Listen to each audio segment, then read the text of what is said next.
cell phones, and welcome to the Unitarian Universalist Congregation of the Swannanoa Valley. My name is Marty Saltzman, and I'm a member of the Board of Trustees. We are a welcoming congregation united on the side of love and justice. We are a community of people who embrace a common desire to live a rich life and filled with the spirit of life and the desire to make our world a better place. We embrace our differences, and we like to say we don't have to think alike to love alike. Our mission statement is printed on the front of the order of service, and the 8 UU principles are on the back. Take a read, folks. It's our tradition to welcome Why would first. they do that, Marty? It's our tradition to welcome first and second time visitors, or those of you who haven't been here for a while. We ask you to stand if you're comfortable and introduce yourselves and tell us where you're from. So is there anyone over on this side who fits those qualifications? A bunch of people, yay! Good morning, I'm Fiona, I'm from Marion. It's my third time. All right! And I'm Sharon, I'm Deanna's mom. Oh, welcome. Welcome. It looks really nice. Thank Welcome. you. And We're Steve and Abby Moss. We help from Fernandina Beach, Amelia Island, Florida. We come up here in the Carolinas in the summer, try to beat the heat down in Florida, of course. How about I Google search for a youth society and find this place 5 minutes from where we're staying up there. Serendipity, right? we're happy you did. So, Thank you. Welcome. yes. Thank you. My name is Skylar, I'm visiting from Seattle for the summer. Hey. Welcome.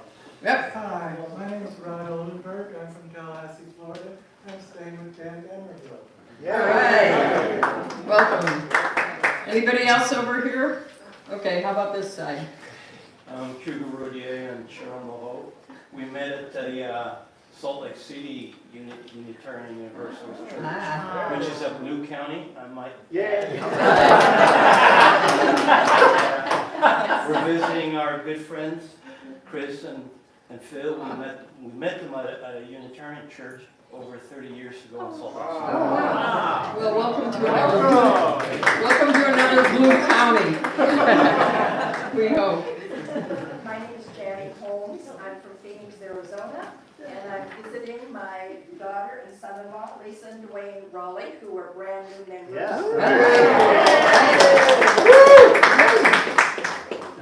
Michelle Weitzman.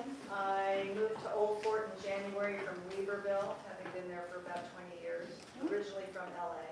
Welcome. Thank you. And I keep meeting people who are coming here.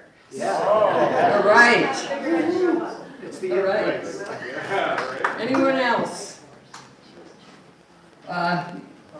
If you'd like to receive our newsletter or want to know more about us, please fill out the white card. They're in the back of the pew, and also probably some out in the foyer, and either leave it in the offering basket or up on the table outside, and somebody will be in touch with you. You can also look around for people wearing orange name badges. They're part of our membership committee, and if you have any questions, they'll be happy to answer you. Or we have a potluck today, which is always really delicious, and don't worry if you didn't bring anything, because there's always too much food, but you can chat up everyone at the potluck too and find out more than you want to know. Okay, and finally, I'd like to read our land statement. UUCSB acknowledges with respect that the land we are on today is the ancestral home of the Cherokee and other indigenous people. The Cherokee, through stewardship, understanding, and conservation, survive and thrive in this land. We acknowledge their enduring connection to their homeland. And now, let our service, always mess this up. Let our service begin.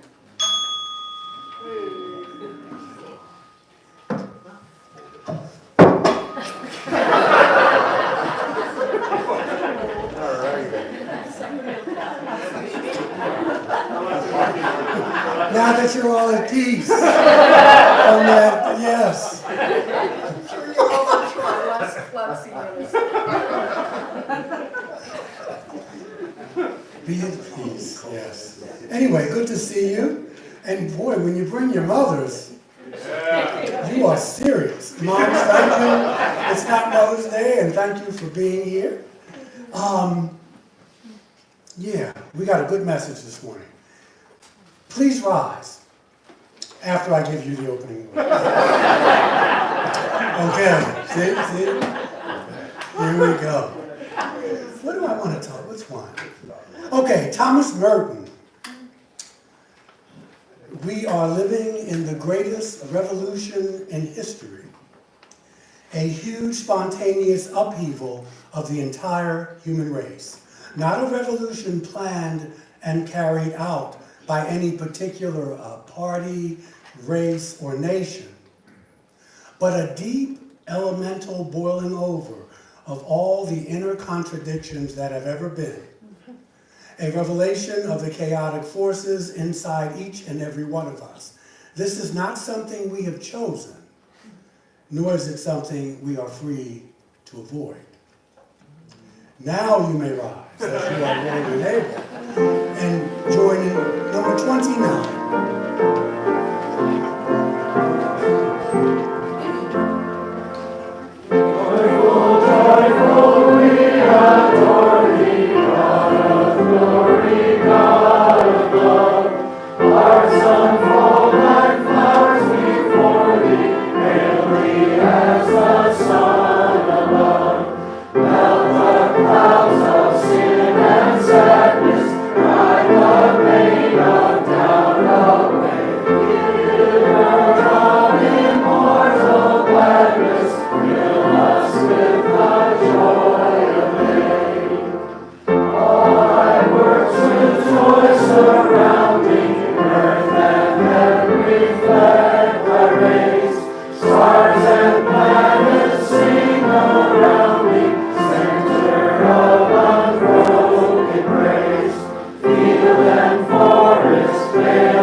Our responsive reading this morning is number 566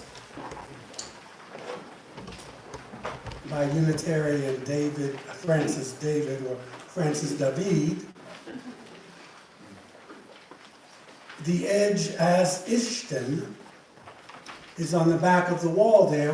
We had a sister church in Transylvania who sent that to us. And it's on the wall, God is one. So let's read it responsibly. In this world, there have always been many opinions about faith and salvation. You need not think alike to love alike. There must be knowledge in faith also. Sanctified reason is the lantern of faith. Religious reform can never be all at once, but gradually, step by step. If they offer something better, I will gladly learn. The most important spiritual function is conscience, the source of all spiritual joy and happiness. Conscience will not be quieted by anything less than truth and justice. We must accept God's truth in this lifetime. Salvation must be accomplished here on earth. God is indivisible. Edge as Eshton. God is one. We said God more times a day than we probably have. Boy, it always happens. What are you gonna do? Okay. And now, the choir.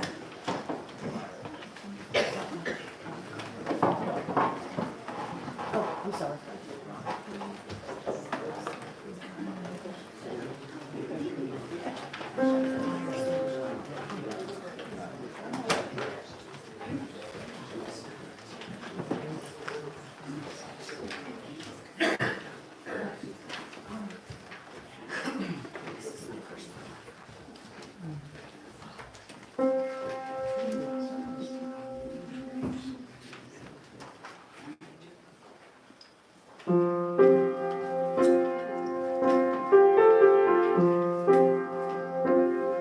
As I went down to the river to pray, studying about that good old way, and who shall wear the starry crown? Good Lord, show me the way. Oh, sisters, let's go down, let's go down, come on down. Oh, sisters, let's go down, down to the river to pray. As I went down to the river to pray, studying about that good old way, and who shall wear the robe and crown? Good Lord, show me the way. Oh, brothers, let's go down, let's go down, come on down.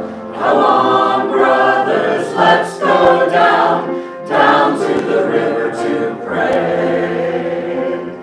As I went down to the river to pray, studying about that good old way, and who shall wear the starry crown? Good Lord, show me the way. Oh, fathers, let's go down, let's go down, come on down. Oh, fathers, let's go down, down to the river to pray. As I went down to the river to pray, studying about that good old way, and who shall wear the robe and crown? Good Lord, show me the way. Oh, mothers, let's go down, come on down, don't you want to go down? Come on, mothers, let's go down, down to the river to pray. As I went down to the river to pray, studying about that good old way, and who shall wear the starry crown? Good Lord, show me the way.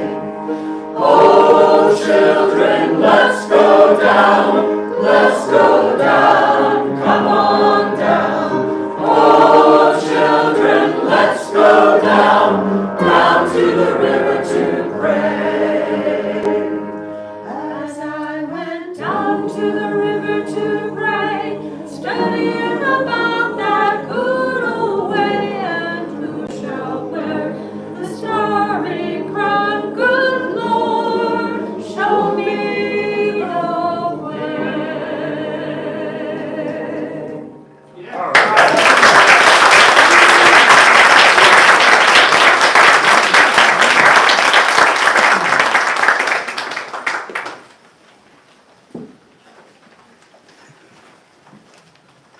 So we have, did the choir grow a little bit? Yeah. That was very nice. We can have church sometime, don't we? That was kind of nice. Thought I was back in my Baptist church.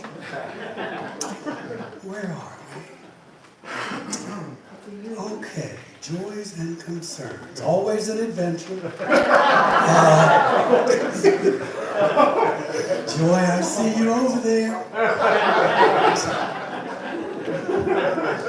I see you, Joy. This is the time in the service when we invite you to come up and to put a stone or light a candle this is, you know, we try to have it as a silent time, a more reverent time, if you will. So, this is our UU ritual. So, if it's one of them, if you feel so moved, the floor is yours.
I love you too.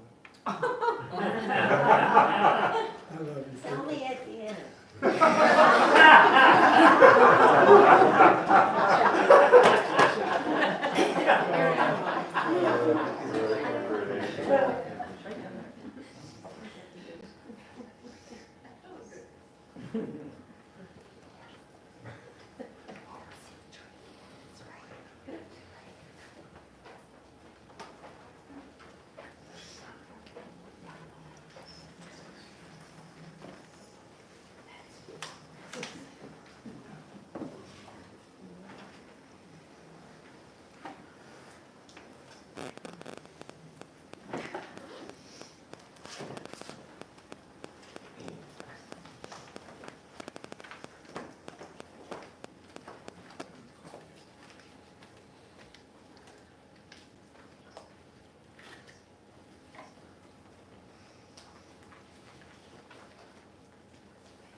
Does anybody need a stone? For those of you who are visiting, we have a running thing going on, so don't feel left out. It's our Joyce and our secret. This is for those of you who, for whatever reason, did not come up, and just know we keep you in our thoughts and in our prayers. Should put one in for me. Voila. I forgot to put the meditation in, but we're going to have one. So we will have a time of quiet afterwards, but please center yourselves as you usually do, and we will have a meditation and a time of quiet afterwards.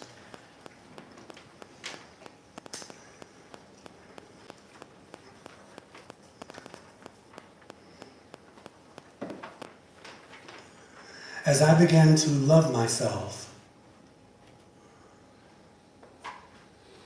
I found anguish and emotional suffering are only warning signs that I was living against my own truth.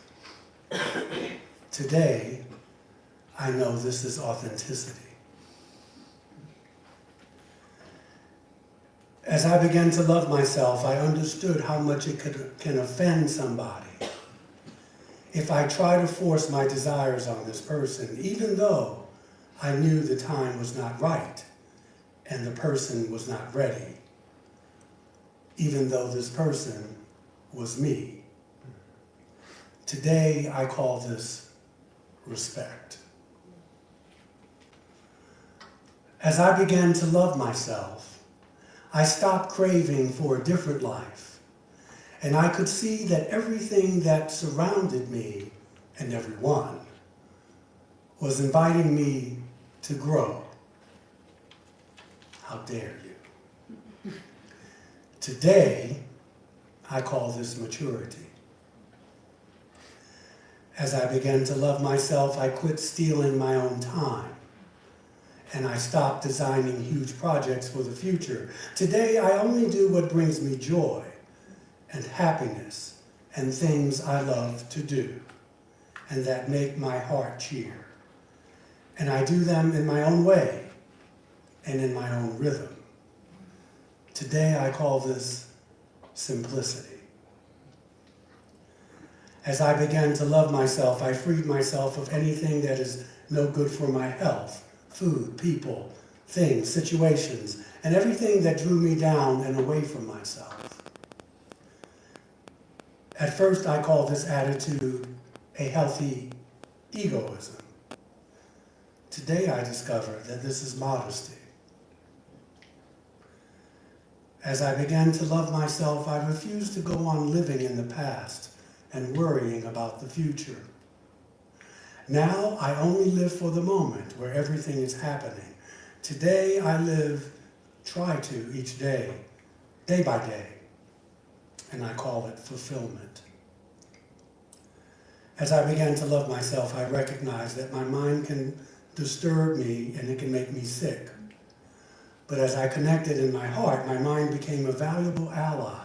Today, I call this connection wisdom of the heart. We no longer need to fear arguments, confrontations, or any kind of problems with ourselves or others. Even stars collide, and out of their crashing, new worlds are born. Today, I call this life. And now, while I have your attention and our minds are one for this brief moment, I leave you all with the eloquence of silence.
and so it is.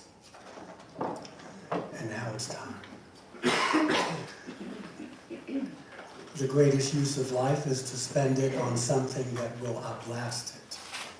And in that spirit, we collect this morning's offering.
I want to talk about faith as soon as I get this done. And I know that for some of us, you know, we still have our scars, we may always have, from more orthodox forms of religion. I'm thinking mostly of Christianity, churchianity, call it what you will. Because, you know, usually the word faith, it's been co-opted, if you will. And so, and there are buzzwords, worship. I know some of you use who twitch if we use the word worship or faith or what have you, and I get it. I'm using it intentionally because I don't want one group of people to define what that means. And we, you know, there's some of us who don't really think of ourselves as people of faith, but I believe that we are. And so I want to try to unpack with you, what does it mean? Greater minds than I have been wrestling with this idea of faith. But how do we define an experience or even respond to one. Let's say if you have a crisis in faith. I mean, that's what brought me to Unitarian Universalism. Many of us have have faced this in one way or another, and if you were not raised as a Unitarian Universalist, and you left your religion of origin, you joined a church, a congregation, a fellowship, or a society.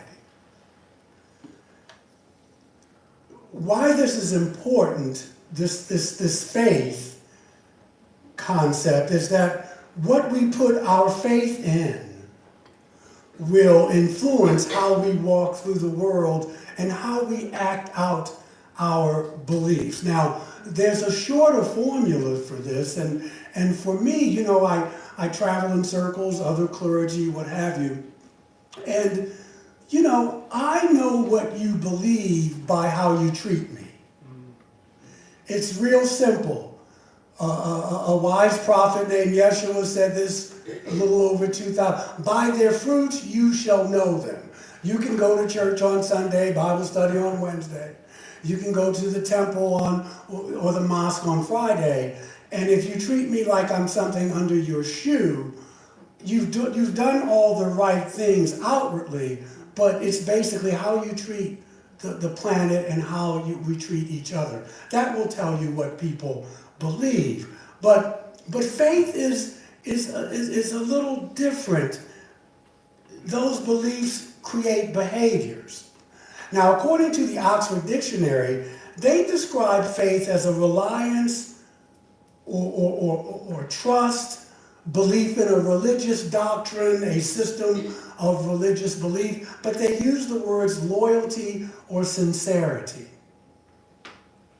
I mean, you could be deluded, sincerely deluded, but it's there. In Paul's letter to the Hebrews, he says that faith is the substance of things hoped for, the evidence of things not seen. His epistle to the Romans, he writes that faith is your conviction. Dr. King says that faith is taking the first step without seeing the rest of the staircase. George Sand wrote that faith isn't, this is a little weird, wordy, not weird, but wordy. George Sand wrote that faith is an excitement and an enthusiasm. It is a condition of intellectual magnificence to which we must cling to as a treasure and not to squander in the smallness of empty words or meaningless arguments. It's a lot of words. But it sounds good. When you say magnificence, that just feels good. Gandhi tells us that faith is not something to grasp, but rather it's something to grow into. So greater minds than I. But the bottom line to me is that faith is a matter of your personal conviction, and each of us defines that in his or her own way. That's the beauty of Unitarian Universalism. One of the beauties. You get to, no one can live that for you.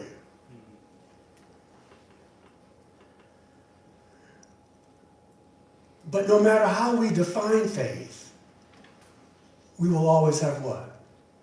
Doubts. Doubts. It's good to doubt. It's good to have doubts. Maybe I'll write something. It's good to have doubts. Faith is never really defined until you put it to the test. Will our faith sustain us in a crisis? And if not, what is it that does? As we explore and unpack the answer to this question, we may come up with a different definition of faith, or you may before we leave here today. Now, we all know someone personally, or we may have met individuals who what we would say that they lived a charmed life, that they really didn't have a lot of obstacles to overcome. They kind of navigated things. There's nothing wrong with that.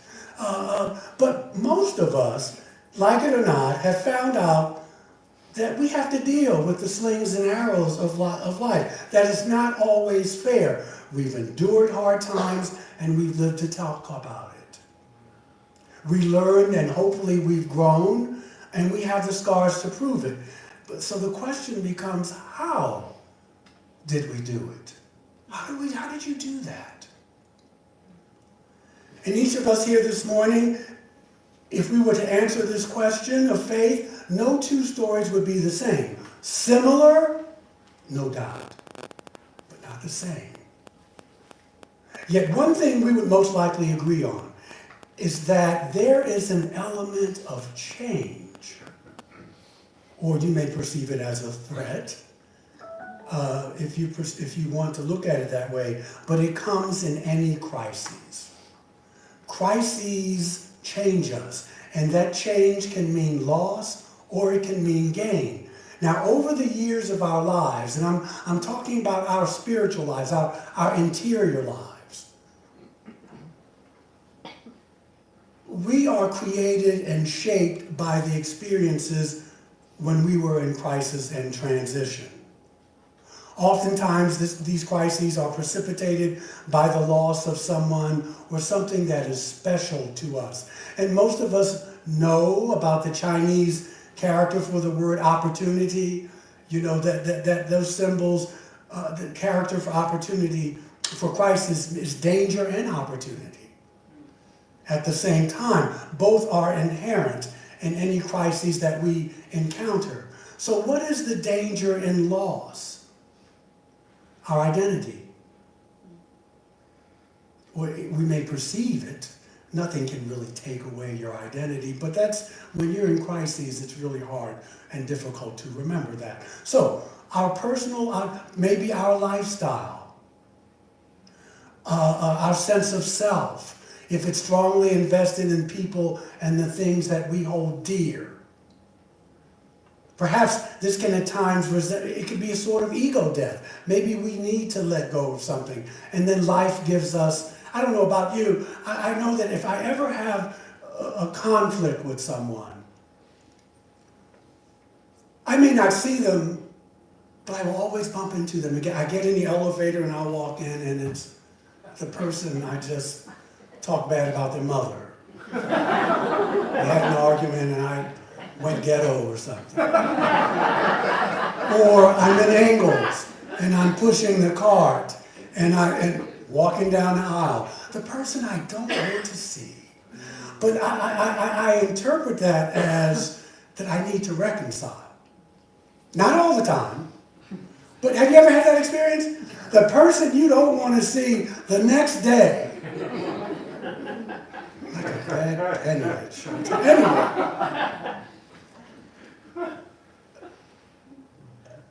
It's just, I don't know what to tell you. That's just life, but it is an opportunity because it threatens if we stay in one place, it threatens our old, tired, worn out image of the self. So it's an opportunity for a new self to emerge, a more evolved self, a more mature self. So it's how do we respond to these situations? But we always do. Because we're people of faith. We are people of faith. How we respond is important, but there's a faith there that, it'll work out. It'll work out. It doesn't even have to work out the way I want it to, but it will work out. Now, Marianne Williamson, spiritual teacher Marianne Williamson, presidential candidate, she said something that I thought was very profound. She said, nothing hurts as much as not only failing to learn from a situation, but it's failing to learn from the situation for a second, third, and fourth time.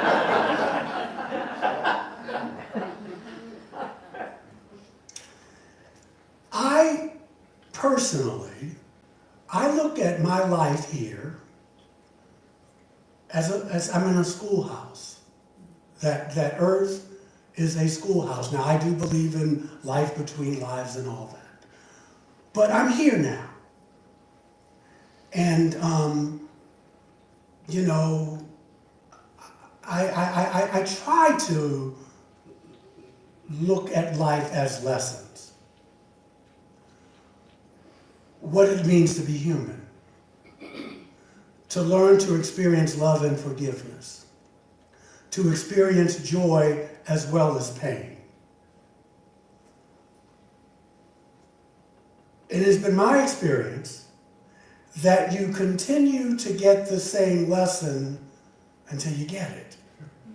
You know what I mean? If I haven't cleared up some relationships, I remember when I was single and, you know, I was having some issues, and of course it wasn't my fault, but, you know, and I noticed that when I was dating on Match, I kept getting the same, they look different. Black, white, Asian, brown, slim, but it was the same issue kept coming up. And then, after 65 years, no, it just took me, but it was me, and if it was, even if it wasn't me, it was me, you know what I mean? How can I keep picking the same people? That's something you want to look at too. So until I got it, therapy, alcohol sometimes, it helped, but I had to look. And then you move on to a better set of lessons. This is called human evolution. Slow, glacial almost. I had to learn to appreciate the what? The repetition of life and not to let it get it down or frustrate me. And it seems to me that those who live life to its fullest never get impatient with the repetition of life. I mean, how can you really be bored with life? Especially now. Like between now and November. It's not going to be boring. Life itself is repetition, and so it's really impossible in some ways now, for anything new to occur. It's not, you know, and I'm not contradicting, at least I don't think I am. The writer of the book of Ecclesiastes reminds us that there's nothing new under the sun. People are basically the same that they were 5,000 years ago. I mean, we have different ways of killing each other, but it's still the drum. We have the technology and what have you. Situations and experiences may appear new to us, but that doesn't mean that they haven't occurred before. And it's important and crucial and vital that you remember that. The book of Ecclesiastes reminds us that there's really nothing new under the sun because of the writer, he or she, had come to the realization that life is not linear, it is cyclical. And because it is cyclical, it's only possible to have new experiences that have occurred many times before, and this can be wasted on the young, life is repetition. It's like you can't step in the same river twice. Why? It's a different river, and you're a different person. You're a different person. But we've been taught that events, you know, it's this linear thing. We know that in spring, the flowers will bloom. There will be allergies. This summer, we bask in the sun. The autumn, we'll smell the freshness of the air, and we'll see the leaves changing colors. This winter, it'll be cold. It may not be as cold, but it'll be cold. And so we once again smile when we hear a song. The songs Linda and the choir sang today, some of my favorites. You know, it brings that up. When a loved one embraces us, an embrace of which we can't get enough of. See, First Nations people knew this. Aboriginal folk, they knew this. They knew that life is a circle. The earth, a bird's nest, the pattern of night following day. It's all a circle of repetition. Circular logic maintains its power because of the circle it creates. To travel a circle is to journey over the same ground again, over and over, but to travel wisely, we travel over the same ground, but we see it differently for the very first time, right? It's T.S. Eliot. What does he say? It's, you know, we will never cease from exploration, and it is a contradiction because he says, you know, when we do, we arrive at the place we started and we know it for the very first time. We know it for the very first time. I've been here before, but I'm acting differently. I'm reacting differently. right? You know, and that's important. That's that space there. Something shifts. 2 weeks ago, I'm angry at Joy. Last week, we laughed and hugged. Today, same situation. Right, Joy? We're here in church. But something shifted. It's not that big of a deal in a way. We can disagree, but it's, I'm not going to need a laxative over it. You know what I'm saying? Something shifted. We'll leave it there. Many of us, myself included, I had to learn from repetition that the journey would have doubts and questions, and I had to question everything I was told to believe. I had to come to the realization that I could trust myself. And that's why we became Unitarian Universalist. My mind expanded. I had the room here. I could say, you know what, I don't know if there's a God. At least not the 100. And no one said, well, I have to pray for you. Well, you need Jesus. I don't want to hear that. I'm vulnerable. I need help. You know what I'm saying? And so, you're saying, what does this have to do with faith? Well, I'm getting there. Because it's all a matter of faith. When my brother was murdered back in 95, I had to practice what I preached, right? It's easy to say, I believe and life after death and blah, blah, blah. And like Mike Tyson said, everybody's got a plan until you punch him in the mouth. And life punched me in the mouth. My brother was dead. He wasn't in Vietnam. He's dead. So, my belief, how did I get through? I have faith. I didn't need to know all the answers. That was number one. That was really helpful. Number two, my belief that I didn't need a heaven to ease the pain. My belief in doing the best I can here and now. My belief that although I cannot control all of life's events, I can choose the lessons I will learn from those events. My belief in the power of love and community. My belief that I can make a difference and that love temporarily defeated is still stronger than evil triumphant. My belief that my faith continues to grow. I've learned that just by living long enough, everything changes. Good times come and go. So do bad times. Trouble doesn't last always. We all suffer. It'll pass. Joy comes and goes. Literally and figuratively, Joy. I'm glad you're here. We all have wonderful memories to sustain us as well. So I've learned that wounds don't disappear, but the scars are there. You laugh through it. You get through it. There's some lessons that I need to let people learn and not try to rush in and fix it. Because my need. Beware of people who always need you to fix something for them. I don't have to know all the answers. It's okay. Each day, a little less control. We're not in control. And this is life on planet Earth. That's just the way it is. I believe in faith's end work, and not faith in work so much so. So that's all I want to leave you with today. Let me give you a little history very quickly, especially for new people.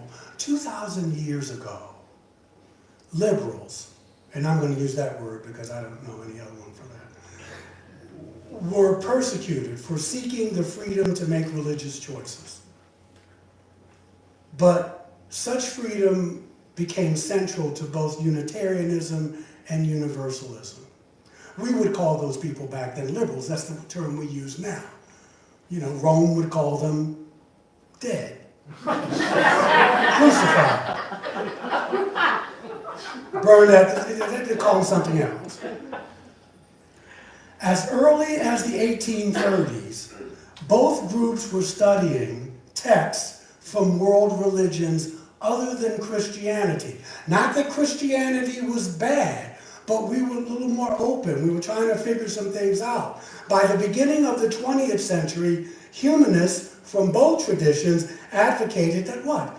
people could still be spiritual, they could be religious, they didn't even have to be, and you could still live an ethical life. You could still lead a good life and not believe in God. I mean, the Pope says that. I'm not saying anything worse than what he says. Yeah.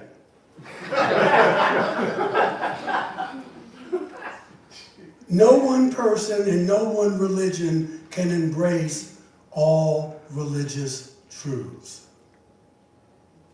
By the middle of the 20th century, it became clear, 1961 to be exact, that Unitarians and Universalists could be stronger if we merged, which we did, forming the Unitarian Universalist Association.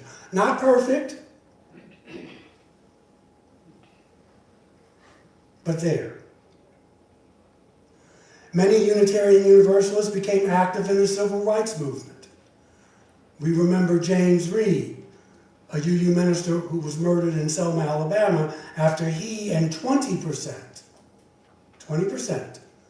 of the denomination's ministers responded to King's call to march for justice. Today, we are determined to continue this work for racial and cultural diversity and understanding. In 1977, a resolution was passed by the association. And since then, the denomination has responded to the feminist challenge to change sexist structures and language, especially with inclusive language in our hymnal. The denomination has affirmed the rights of bisexual, gay, lesbian, and transgendered people, including ordaining and settling gay ministers and lesbian clergy in our congregations, and in 1996 affirmed same-sex marriage. So we're not just a couple of liberals just sitting around talking. All of these efforts reflect a modern understanding of universal salvation. That's what universalism is. It's not for the faint of heart. It's not Mickey Mouse. Unitarian Universalism welcomes all to an expanding circle of understanding and choice in religious faith.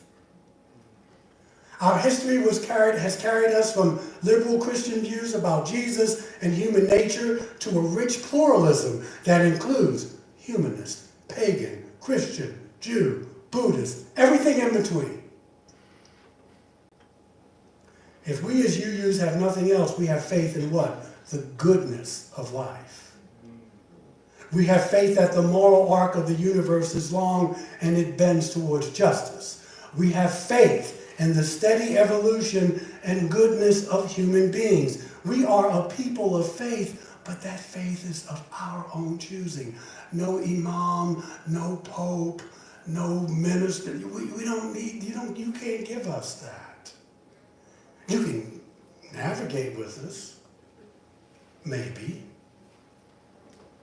Life has its peaks and valleys. It can be bitter, it can be sweet, but you don't want to give up on it. Especially now, I mean, in the twinkling of an eye, things shift very, very quickly. Very quickly. It's hard to remember that. You know, oh, it looks so bad. I'm going to Canada. I'm moving, baby. There are UU churches in Canada.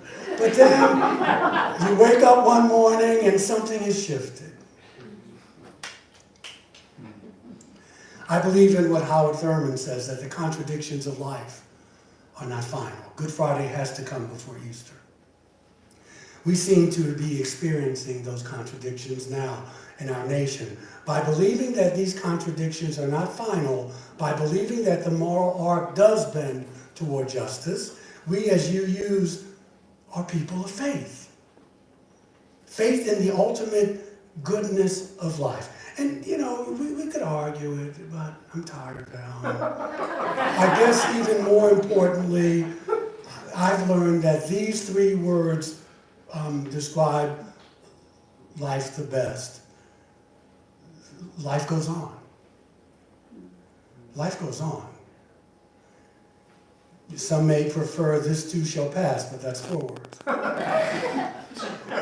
But in the end, it really doesn't matter, right? Because it's really all a matter of faith. Right? Hungry? Let's go. All right. Thank you. Okay. Oh, another favorite. Please rise as you are willing and able and join in our closing hymn, number 100, I've Got Peace Like a River.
Don't eat all those devil eggs. There's devil eggs out there. I want you to sing, but you got to save me one. They're out there.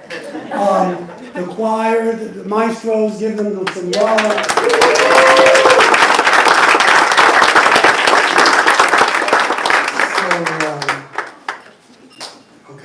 I wrote something new for us.